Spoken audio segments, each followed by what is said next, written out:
이야기를 하는 게 뭐냐면, 자, 과학적으로 검증되지 않았다라는 건 뭐냐면, 여러분들 그냥 페이올은 이 14가지 원칙을 내세우면서 이렇게 관리하면 좋다라고 있는데, 이 14가지 원칙 중에서 조금 충돌하는 경향이 뭐냐면, 자, 8번 보세요. 36페이지에 8번 보면 직권화를 하는 게 좋다라고 하고 있죠. 그러면 직권화는 분업화된 조직이 아니죠. 분업화라면서요. 그러면 직권화가 아니라 분업화가 되면 뭐죠?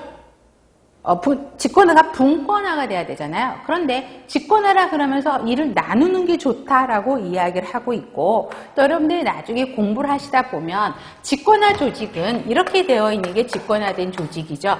이게 지금 하나의 계층을 만들면서 이루어지고 있는 건데요. 자, 이게 하나하나의 계층이에요. 그럼 직권화는 권력이 집중되어 있어요. 누구한테? 최고관리자한테 집중이 되어 있죠. 그러면 이 아랫사람들이 일을 할 때 스스로 자발적으로 자기가 동기가 부여가 돼서 열심히 일을 할까요? 자, 이런 조직은 대표적인 게 군대 조직이에요. 그래서 장군이 명령을 내리면 일사불란하게 말단, 그렇죠? 일개 사병하 때까지 빠르게 전달이 되죠. 그러면 어때요? 장군만만 믿고 따라서 하면 일이 진행이 되기 때문에 이 아래 구성원들의 동기부여라든가 창의성 이런 거는 말살되는 조직이 직권화 조직이에요. 창의성 없어요. 안 키워져요. 아래쪽. 이런 직권화 조직에서는. 그런데 그 페이오리 관리 원칙에서는 뭐예요? 아까 창의성을 키워라, 사기를 올려라 라고 이야기를 한다 그랬죠.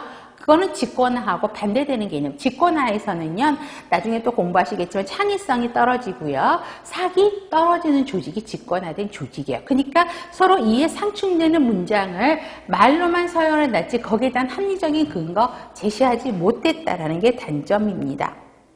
그 다음에 니은번, 최고관리자를 중심으로 관리를 어떻게 하라라고 이야기를 한 거기 때문에 최고관리자에게 너무 포커스를 맞췄다라는 단점을 갖고 있고요.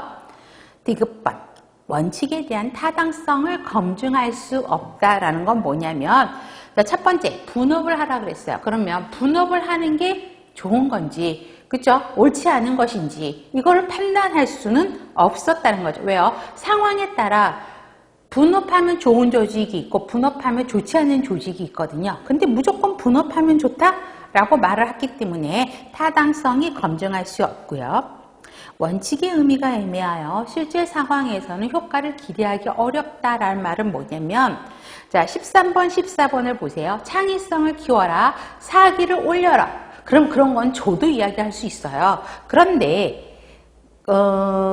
창의성을 어떻게 키워라 라고 하는 창의성을 향상시키기 위한 방법은 제시하지 않고 그냥 직원들의 창의성을 올려라, 그 다음에 직원들의 사기를 높여라 라고 이야기를 한단 말이에요. 그럼 사기를 어떻게 하는 게 사기를 올리는 것인지 그 방법에 대한 거는 제시하지 않았다라는 게 문제점이에요. 그래서 그 실제 상황에서는 그 효과를 기대하기 어렵다라는 단점을 갖고 있습니다.